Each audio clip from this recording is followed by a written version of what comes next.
আচ্ছা, এই দিনটিতে কি ব্যাপার? এত রাস্তায় ভিড় কেন? কি মনে পড়ছে? পড়ছে না?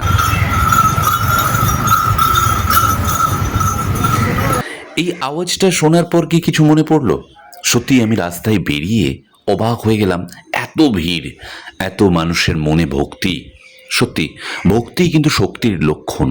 আপনারা যে যাই বলুন, মানুষের এত আনন্দ, এত মানসিক শান্তি, তৃপ্তি। আসলে ঈশ্বরের আরাধনা তো মানসিক শান্তির জন্যই, তাই না? ঈশ্বরের কাছে তো এটাই চাওয়া যে সবাই মানসিকভাবে শান্তি পাক, সবাই সুখে থাক। এই জন্যেই তো এই মানুষগুলো দেখুন খালি পায়ে বাবার ধামে যাচ্ছেন। তারা কেউ জল ঢালবেন, কারোর মানত আছে, কেউ বা ভক্তির জন্য শুধুমাত্র ভালোবেসে কোনো কিছু না চেয়ে হেঁটে চলেছেন, কেউ আবার দলবদ্ধভাবে আনন্দ করতে করতে যাচ্ছেন। সত্যি দৃশ্যটি দেখে আমি ক্যামেরাবন্দি না করে পারলাম না। বিশ্বাস করুন, এত মানুষের ভক্তি, কেউ বাইকে, কেউ বাসে, কেউ খালি পায়ে, কেউ ভ্যানে। এই ভদ্রলোককে তো আমি কাকা জিজ্ঞেস কোথায় করেই যাচ্ছ? ফেললাম। কচুয়া কচুয়া দাম। বাহ। হ্যাঁ, উনি বললেন উনি কচুয়া ধাম যাচ্ছেন। এটা কোথায় আমায় জিজ্ঞেস করছিলেন। আমিও ওনাকে বললাম, দেখুন একা মানুষ এই বয়সে তিনি কিন্তু এগিয়ে চলেছেন বাবার ধামে। দেখুন অনেকেই বলবেন আমি এসব মানি না, আমার অত ভক্তি নেই, অনেক কিছু বলবেন। কিন্তু তাদের উদ্দেশ্যে একটা কথাই বলছি, আপনার ভক্তি নেই বলে অন্যদের থাকবে না এটা তো হয় না। অন্যদের থাকতেই পারে। এবং একটা কথা জানবেন, ঈশ্বর বলে একটা বিষয় বা একটা কি বলবো, একটা জায়গা আছে যেখানে মানসিক তৃপ্তি মেলে।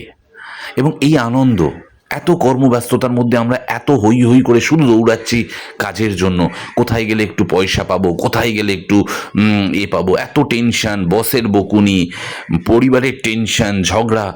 তার থেকে শান্তি পাওয়ার জন্যই তো ঈশ্বরের কাছে যাওয়া, কি তাই না? এই দেখুন ভাইটার মুখে হাসিটা দেখুন, বাবার নাম করতে করতে এগিয়ে যাচ্ছে। কেউ বলছে ভোলে বাবা, কেউ লোকনাথ বাবা, যাই বলুক সবাই তো ঈশ্বর। আমরা তো সব কিছুর মধ্যেই ঈশ্বরের খোঁজ পাই, তাই না? আমাদের ধর্ম তো সনাতন ধর্ম, এ ধর্ম তো শ্রেষ্ঠ ধর্ম, কি? এবং মানুষের মধ্যে আমি দেখলাম একটা, মানে কি বলবো, প্রাণোচ্ছল হাসি। মানে এই হাসি যেন শান্তির হাসি, কোনো চাপ নেই, কোনো নেই। এই দেখুন একটা আলোর বন্যা ছুটে গেল। পুলিশরাও কিন্তু দারুণ কাজ করছে, খুব সুন্দরভাবে তারা মেনটেন করছে। এবং এই ভদ্রলোককে আমি জিজ্ঞেস করেই ফেললাম, কোথায় যাচ্ছেন? উনি আমায় বললেন কচুয়া ধাম যাচ্ছি একা। ভক্তিতে মেলাই বস্তু, ভক্তিতেই শক্তি, তাই না?